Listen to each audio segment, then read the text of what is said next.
So I'm here at my 101-year-old cabin here in the Eastern Sierra at 10,000 feet.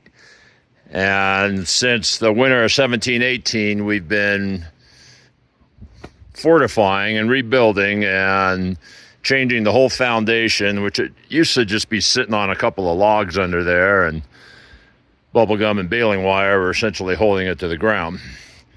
I know you can't tell, but we're on a peak here, and the cabin was sliding in that direction. And the big reason for that was all this, we'll call it Sierra cement, that piles up on this deck, and the rails act as additional leverage. So this summer, we entirely rebuilt this deck from the ground up. You can see these 6x6s. There's now 9 of them going 2 to 3 feet into the ground with many bags of concrete. Whereas before, they were always just on either concrete pillars or just sitting on the ground. And it was very unstable, and there was all kinds of hodgepodge attempts over the years to keep it in place, but we finally got around to it. And there's a couple of neighbors around here that put their deck rails on hinges and they fold over to take some of that load off, but the wood's still outside, and in the corners they don't lay flat.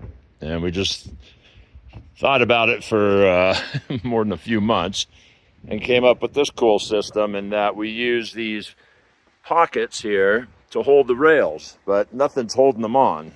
Let's see if I can do this with one hand. Yep, I can. So it just comes off. So in another month, I'll be up here to put them all in the cabin. And these were pre-drilled and then screwed. And then these lower rails are just dropped in. So the only thing they'll be remaining all winter long are these vertical posts. So pretty cool system, pretty darn affordable. I think we bought, she's on 120 of these powder coated pockets off Amazon. I'll put the link below, but they're affordable. We went with redwood on the top, Doug fir for a contrasting color below. And even you can see the new planks in here. We reused some of them.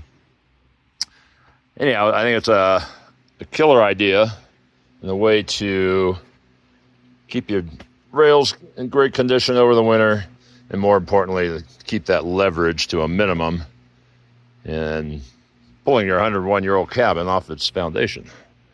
Ask any questions below, and always remember, measure 5 times and cut once.